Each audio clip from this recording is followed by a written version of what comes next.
You just hit $100,000 a year. Congratulations! You are now broke. Not broke like can't eat.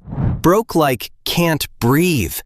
Broke like you're making more money than 85% of Americans and you still can't afford to live near the job that's paying you. Welcome to the six-figure poverty line. Here's what nobody told you about that $100,000 salary. $100,000 in 2020 has the purchasing power of roughly $75,000 to $80,000 in 2026 dollars after cumulative inflation hit. That's not a raise. That's a slow robbery. And if you're in New York, the city where the real money supposedly is, your cost of living runs $4,300 a month just as a single person. That's $52,000 a year live a single dollar. Now let's talk taxes. New York hits you with federal income tax, New York state tax, and a city resident tax on top. By the time your paycheck lands in your account, that $100,000 gross becomes somewhere around $62,000 to $65,000 take home. So your six-figure salary is actually a $62,000 salary in a $100,000 city. But here's where it gets worse. You haven't even paid rent yet. The average one-bedroom apartment in Manhattan right now is $5,379 a month. $5,000. That's $64,548 a year, more than your entire take-home pay. Think Brooklyn saves you? The average rent in Brooklyn jumped 22% in 1 year, now sitting at $4,228 a month. The landlord is winning. Every single month.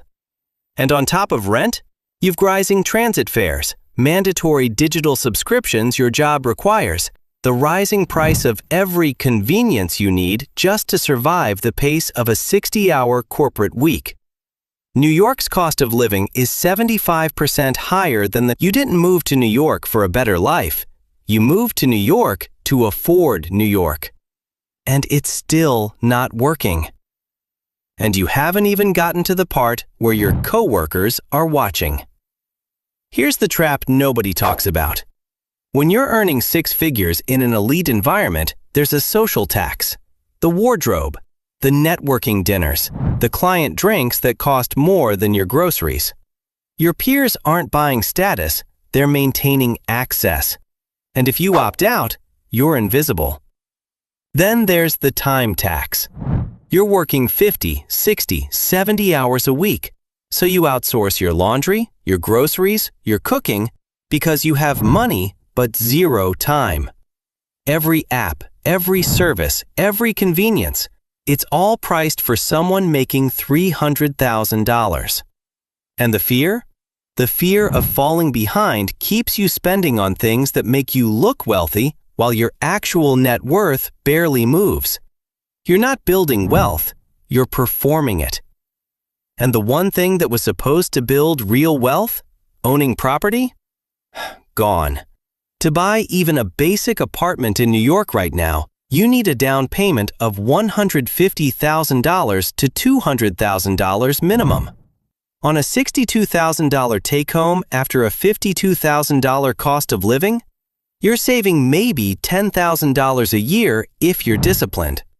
That's a 15 to 20-year runway, by which time prices will have moved again. Real estate wealth, the engine of the American middle class, has been permanently priced out for single-income professionals in this city. 70% of Brooklyn households are renters. Not because they chose it, because the math leaves no other option. Every month you pay rent, you're building your landlord's equity, not yours. This is the system working exactly as designed. The question isn't whether you can earn more. The question is whether you understand the game being played. Follow the truth about money? Nobody wants you to know it.